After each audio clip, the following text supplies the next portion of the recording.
All right. Good evening, guys. Sunday night. Welcome back. Monday market report for the week ending August 6th, 2023. I'm Sean with BlueRidgeSilverhound. Thank you for coming on board. We're going to take a look at some of the more meaningful post 1900 modern graded coins that have sold here in the last 7 days, all coming courtesy of greatcollections.com, where they have been a driving force in the online auction market for coins and currency. Go ahead and check them out, greatcollections.com, for all your buying and selling needs.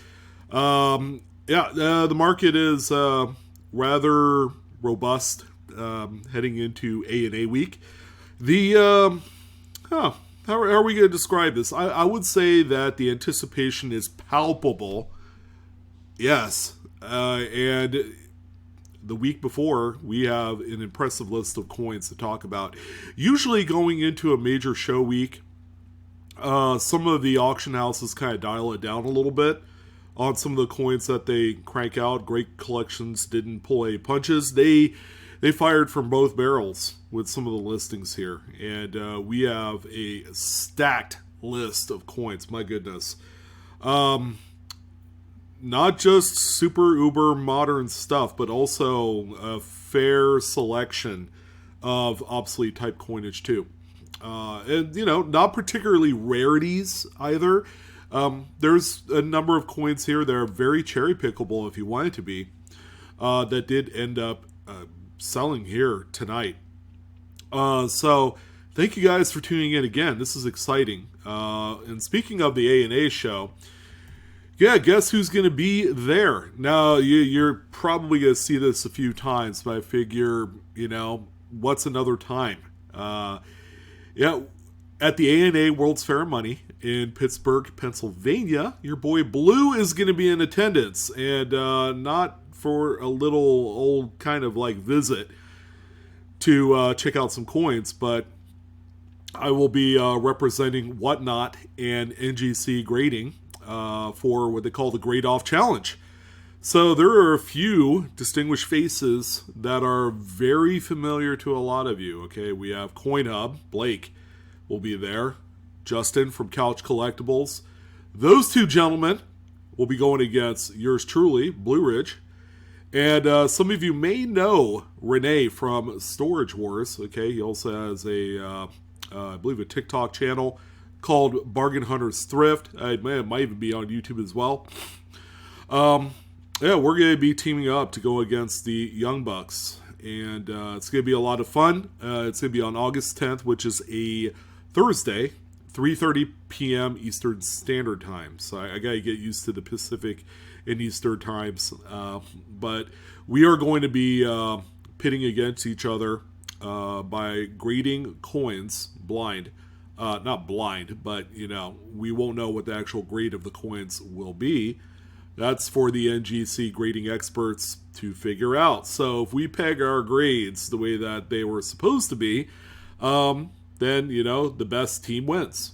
And that's how it works. It's going to be a lot of fun. And, again, I would encourage you guys to come check it out if you're going to be in the area. I know a lot of folks gravitate toward the A&A show every year. It's the biggest show each and every single calendar year.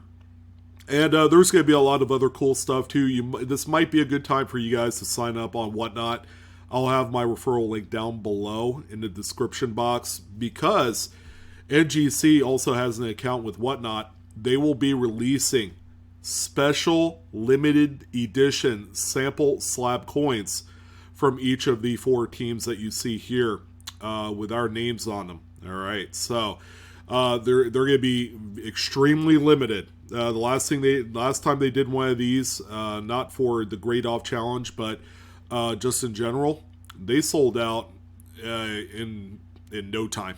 All right, even I tried getting one, it didn't happen. There's going to be a graded NGC coin with Team Blue Ridge Silverhound on there, along with the other guys on the list. Can't wait to participate in this event and meet all these guys that I've watched and known on social media for quite some time.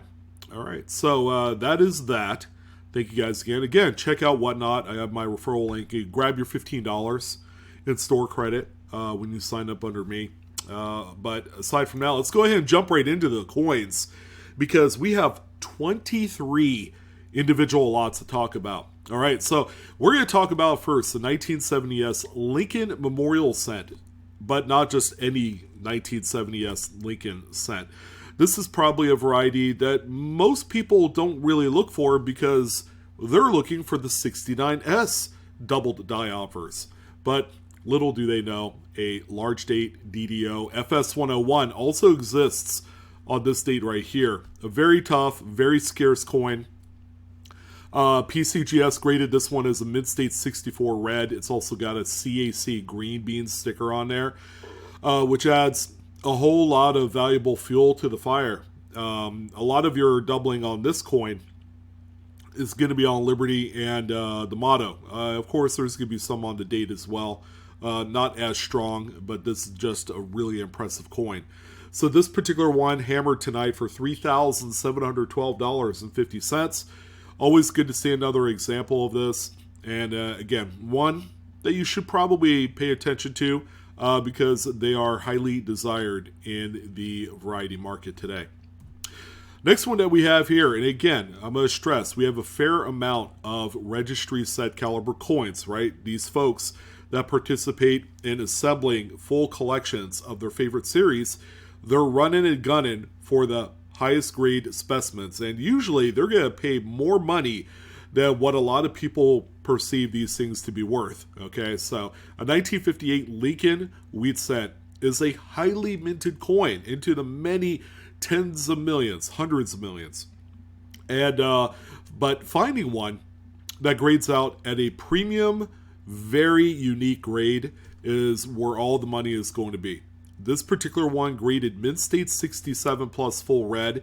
It is, I believe, the top pop grade because of the price tag that this one sold for indicates that. Again, every high-end Lincoln Cent registry worth a salt is going to need this coin. It's a very tough one. As a matter of fact, any Philadelphia minted 1950s Lincoln usually suffers from a lot of quality control issues.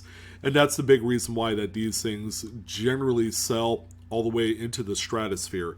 This one, believe it or not, sold for $7,932.38. Again, do you have a $7,000 58 Lincoln hiding in your collection? You never know. Now, this one right here is here for obvious reasons. This is just the biggest variety on the face of the planet. The 1955 DDO. This is, of course, the FS101. It's the coin that dreams are made of. And a lot of people who aren't in the hobby know what this coin is. So there's really no... It's the coin that a lot of people say is uncherry pickable. And I agree. All right. So this one right here is a really nice high-end piece that could fit into an investment portfolio. A collector might want something like this. Registry sets, probably, yeah, but again, there are other coins that grade a lot higher than this one. This is a 65 red-brown, very attractive color on this one. This one sold for $14,878.12 tonight. Now we're back to registry set caliber coins. This is a 1950. All right, this is probably one of the tougher dates. I would say 50, 51, 52, 54. 58 is another big one that we just looked at. This one right here, among probably the elite of one of the more scarce dates that you could find in grades above mid-state 66. However, we have one here that ended up graded as a 67 plus full red. It's a very pretty example, and it almost has to be for it to be considered at this grade level by PCGS. This one sold for $10,147.50 tonight, and I couldn't think of just another stunner to talk about. Again, Lincoln cents here in the last month, by and large, have impressed. All right. However, I will say this: it's good to see a report where we don't have shield cents and 1990s and early 2000s Lincolns kind of dominating the show. We have kind of a really healthy mix of coins here this week. Including another one Okay, going back 10 more years. 1940 Philadelphia. I mean, who would think this one would be on the list? Again, minted into the millions. It's not a particularly scarce date. If you wanted to, you could go to a coin shop right this second and buy a BU specimen of the same coin for around $1 or two. All right, so just to give you an idea of what the floor is of these things. Again, where these things appeal at is finding a pristine example. This is a 68 red by PCGS, and I'm happy to say that this one sold for $6,243.75. Impressive. 39S, and I will say this, S minted, late 30s, Lincoln wheats are generally very well crafted, okay? Very nice strikes. These things have monstrous luster for days, so like 36S, 37, 38, and 39. Don't let the mint mark fool you, folks. These coins are in great shape if you find them out of like a BU roll. Of course, we're going for registry set caliber here. This is a 68 red here tonight that ended up selling, and this one sold for $9,393.75. The final 1 cent denomination coin for the night. Okay, we're going to go all the way back. Let's talk about a true perennial classic, 1910 S. Wow, this is a tough date, folks. Okay, so, you know, we're just one year removed from the beginning of the Lincoln cent design. And then here we go. We have a very scarce date. Everybody was saving a lot of the 1909s, and justifiably so. It's a new design with a, a very decorated president that's on the coin. We have this one here that, a year later, people probably thought, oh, I think I got my fill of this coin. I'm not going to save the 1910S.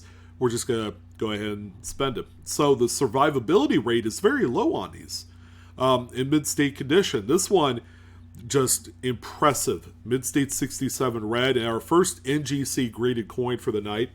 This one sold for $8,156.25. There are other beautiful mid-state 1909 SVDBs that sell for around a comparable amount of money. That's how close this is. So keep that in mind. Maybe this one might be hiding in your collection, but this is a gauntlet of a coin. The same with 11S, 12S, and a few of the other earlier teens, Denver and San Francisco's. All right, now normally Jefferson Nichols has a huge act to follow. This week, I'm saying that they did a good job. All right, Jefferson Nichols and a couple Buffaloes certainly were impressive. Now, Jefferson Nickel registries are all built with high-end, well-struck, full-step coins. Obviously, they're going to need coins from the 90s, the 2000s, the 2000 teens, things like that. Here's a 1995P. That ended up graded as a mid-state 67 plus full steps. I think the full steps, this one certainly fits the bill on here. I'm very intrigued, and this one certainly is a full stepper. This one sold for $2,756.25. Now we're getting to a little bit more difficult date. Now we have a 1960D Jefferson Nickel. One thing I'll tell you, it's not full steps, okay, and it doesn't even remotely look close to being that. However, it is a 67, and these coins generally suffer from strike quality, from luster. The cartwheels generally suck on these, and I mean that term loosely. But overall, these coins were PU quality, all right? PU, stinky, get these things out of here, let's not save them. But, the very few that were saved, could be actually pretty special. Now, is there any desirability for this coin in a registry set?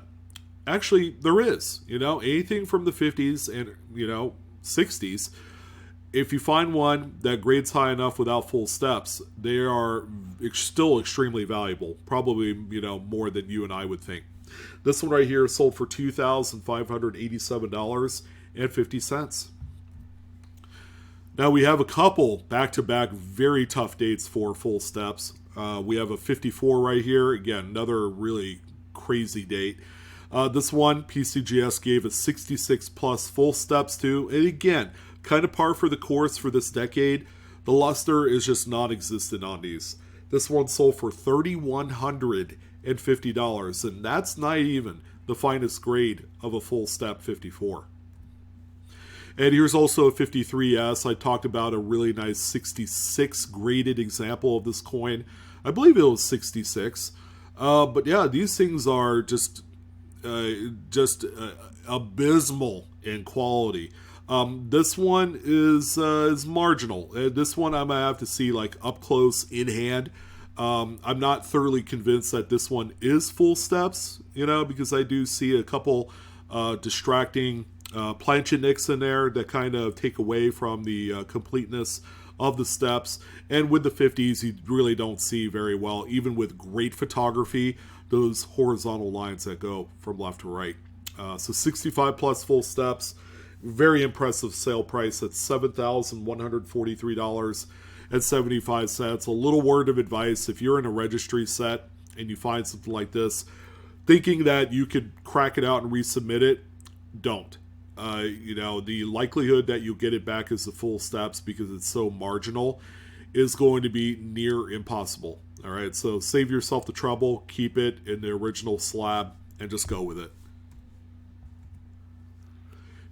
52D, another really tough one here, although the quality begins to get a little bit better, as indicated by this one, where it's a 67 full stepper. Again, a little bit questionable on the steps, as I do see a number of planchet nicks and marks on there. That it may not be deep enough to affect the completeness of a step going all the way from left to right. So again, it is what it is, because it is on label, ladies and gentlemen. This is one of those cases, and registry set participants, they're kind of blind to the fact that it may or may not be questionable. So you just have to see this as what it is. And if you're going to question a registry set person who collects nickels of this type, they're just going to buy it because that's what it says on the label. The whole buy the coin, not the label, doesn't quite apply here with the registry set crowd.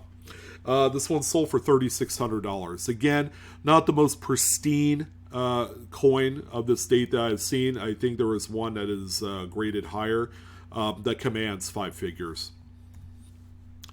Now this one is crazy looking, 1941. Now crazy in a sense that is more very well struck compared to the previous 4 coins that we looked at. PCGS assigned a 68 full steps on this one, and I think I'm probably going to agree with that one. This one looks pretty gosh darn nice, even has a little bit of pastel-y toned colors on there. This one sold for $6,918.75. All right, so there were a few Buffalo nickels worthy of a conversation here this week. Of course, 3 legs. If you got to have a 55 DDO Lincoln, the 37D 3-legged Buffalo, add it in. Splash it in there, because this is another very big, important type coin and variety for the 20th century. This one is a great collector-grade example and a great investment coin as well. Mid-State 64 Plus was the ultimate grade assignment on this one. I agree, it's stunning, and it's got great luster as well.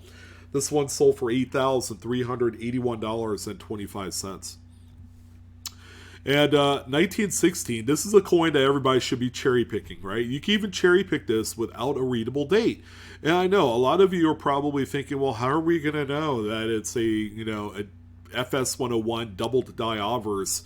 Aside from the date, which you guys know is all knotted up with all sorts of doubling, take a look at the 3rd feather, the bottom of this feather, the bottom of this feather, the bridge of the nose, the forehead, the lips, those areas, whatchamacallit here, the little braid ribbons that come down, they're all doubled. This is one of the strongest double dies, bar none, in the early 20th century of type coins. This one doesn't fool anybody. This is a really easy one to make out, even a coin with no readable date, because you could use all those other pickup points.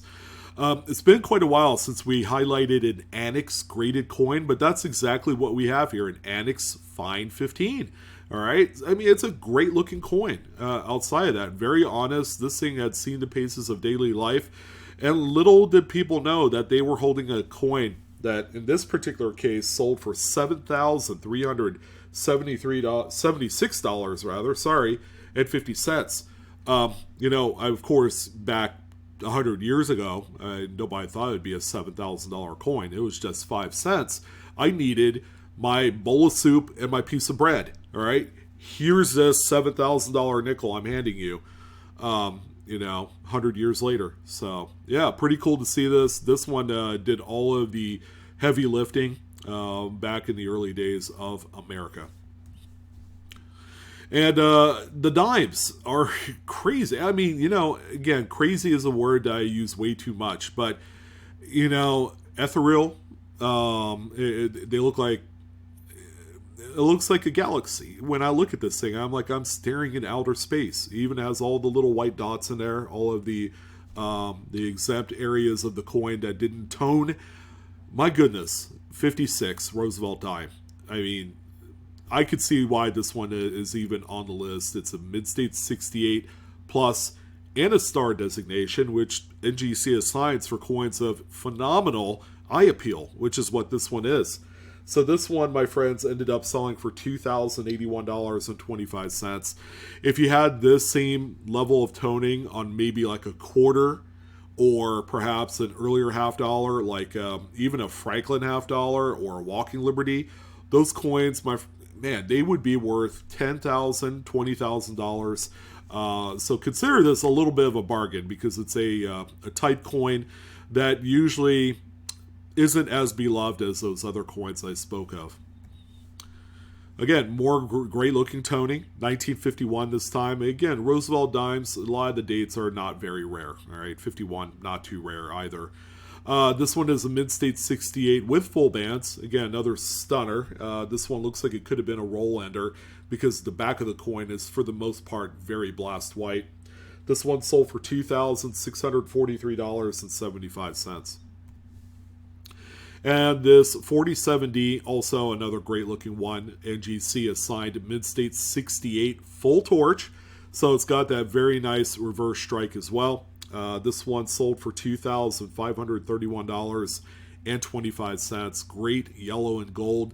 A little bit of rose pink and magenta on this one. And then, of course, on the reverse, highlights of blue right in the bullseye target area. There's a lot to love with this particular color progression. It is a visual marvel. And I believe this is the last dime on the list. How about a 39S? Okay, nothing too crazy. This is a coin that is very cherry pickable by today's standards. You might have to cough up about $75 to $100 for a mid-state coin that's ungraded. And it's all about that full bands, okay, which can be a little bit of a challenge on these later dated Mercury dimes, which is not typically known for that.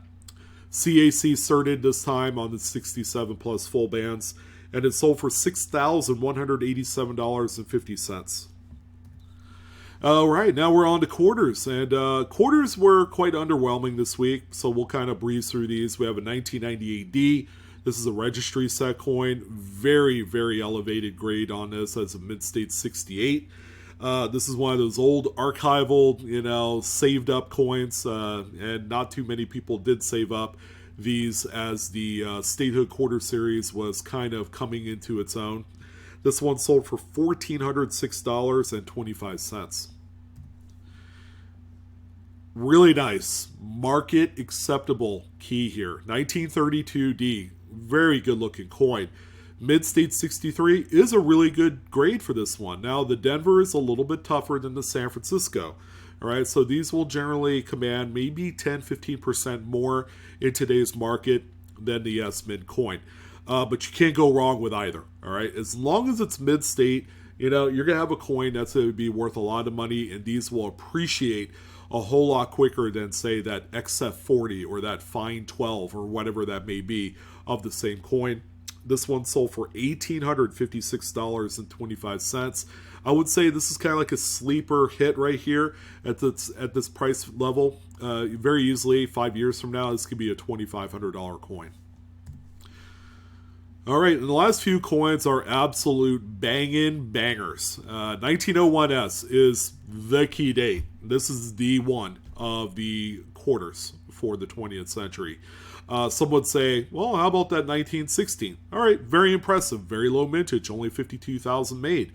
But the 1901S was not saved in high grades, and it was a workhorse, and a lot of them were smelted back in the day. So it was a coin that was largely used and abused and were lost eventually to straight up attrition. All right. So finding one in any grade at all is going to be a boon for a searcher. This one right here is a good 6 through PCGS. I mean, it's no frills. You're getting what you're getting here. However, the price tag, $5,625, is anything but chump change. All right. This is a big coin even in this condition. And the coin I think we were all waiting for. This is a monster. It has everything to do with the grade, okay? But here's another caveat. It's also the 40% silver version too, which, as you guys know, these were released in the 3 coin sets with the Bicentennial quarter and the Bicentennial Eisenhower dollar. All right, so they made a 3 coin set that was crafted in 40% silver. Most of the time, a lot of people don't think about these as being, kind of like the heavy hitters of the registry set world. But this one right here, a Mint State 69, 1 grade point away from perfection, and a truly fine example at that. This one sold for a stunning $9,281.25. I'm sure there's going to be a fair number of you that's going to relook at your 3 coin sets, because any one of those 3 can be some of the most expensive coins that you'll ever own if they grade out in a 69. All right, but it has to be a 69 because you're not going to get too much of anything in a 67 or 8.